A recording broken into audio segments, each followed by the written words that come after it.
The middle class and the army came to fear the SA. To the army, the SS was a more acceptable organization, like themselves. The members of the SS were from the German upper class.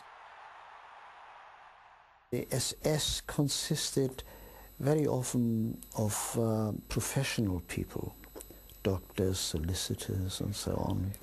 They joined the SS, while ordinary working people were in the SA. And they didn't like each other. The military offered the Führer a deal.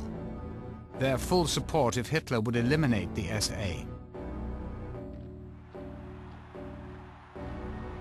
Hitler accepted, and with Himmler, rid the party of the stormtroopers in one night.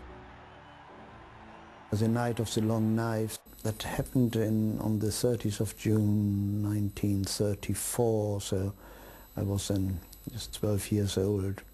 I remember it. The SA had a congress in Wiessee, not far from Munich. And they were all in bed at night when Hitler and the SS moved. The SA leadership was rounded up and executed so quickly, so ruthlessly, many never knew why. It's reported some were still shouting, "Heil Hitler," when they died. After the purge of the SA, Himmler transformed the SS into an elite military order. In time, they would come to run the concentration camps, where Jews and all other enemies of the state were being executed.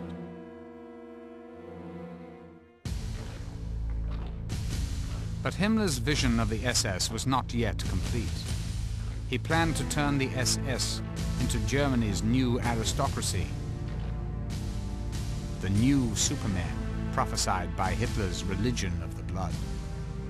Himmler's conception of the SS was no less than the creation of a new bloodstock elite for the Nazi order in Europe. At every stage, the SS was constantly reminded that it was no less than a warrior elite whose values of hardness and military valor were absolutely central to its existence. And more than that they were in fact ensuring the survival of the race in this way.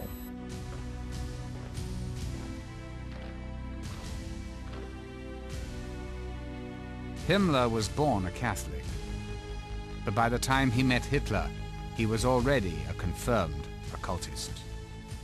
It's difficult for us afterwards to equate this man, who certainly believed in a God, and to link him up with a man who was master of the killing machine in Germany. But actually the two things, of course, are linked, because what he was trying to do was to root out the forces which he believed had corrupted Germany and get back to their pure-blooded forefathers. Himmler brought a range of unlikely influences to his design for the SS, including the Hindu religion. During the war, he reportedly traveled with a copy of the Bhagavad Gita, a holy book from the Hindu religion. It tells the story of a great battle on the field of righteousness between the forces of good and evil. The Hindu belief in reincarnation and its rigid caste system appealed to Himmler. It was a perfect model for a Nazi warrior elite which would rule the world. Historians now say that Himmler was convinced that he was the reincarnation of King Heinrich, a German leader from the Middle Ages who stopped the Slavs from invading Germany.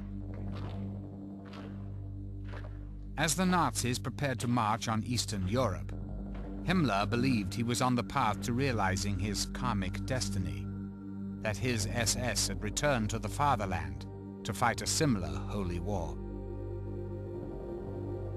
On the night of July 1st, 1937, to mark the millennium anniversary of King Heinrich's death, Himmler staged a sacred reburial rite at Quedlinburg Cathedral, the original location of the great king's castle and the site of his tomb.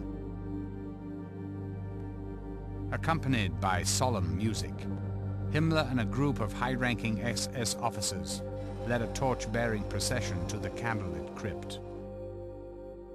There, he led them in prayer and meditation.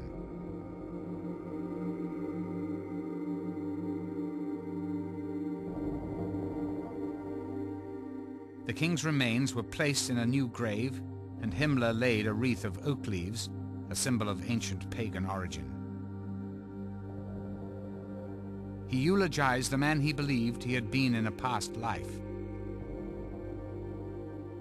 As the sarcophagus was sealed, he pledged to fulfill the king's mission of conquering the lands to Germany's east.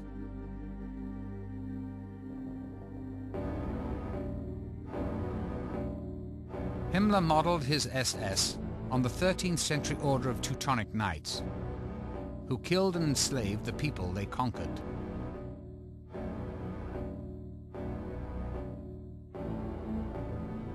The parallels with Nazi Germany's own practices were unmistakable.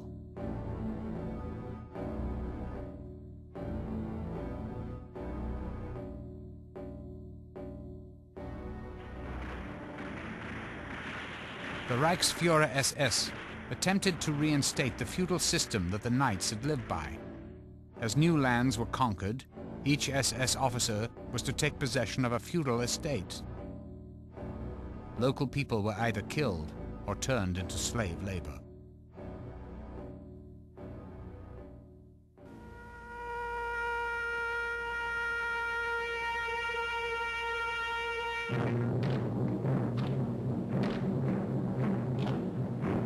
Like the Teutonic Knights, Himmler transformed a series of ancient castles into SS training schools that were both military and religious centers.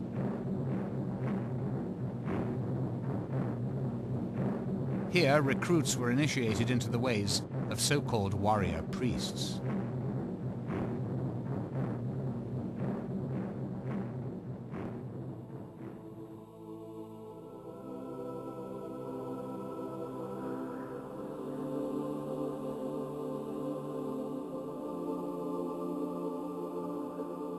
In 1934, Himmler chose Wewelsburg as his personal castle. It became a sacred center for the inner core of his elite SS Knights. Himmler chose Wewelsburg because he was told by his occult or spiritual advisor that this was going to be the magical strong point of German resistance to a great army from the east. And there would be a great battle there, and the eastern hordes would be turned back. Himmler had grandiose plans for his medieval castle at Wewelsburg. But this required a prodigious workforce. To assure an ample supply of slave labor, he built a concentration camp nearby. From 1939 to 1945, 4,000 prisoners worked on Himmler's castle. Nearly a third of them died while working on it. When one looks at the plans and memoranda, and indeed the miniature models that were laid out of how the Wewelsburg would ultimately rebuild, it indeed looks like the Holy City in Rome. Wewelsburg is built in the shape of a triangle with 3 corner towers. Around this basic design, Himmler had plans to build a large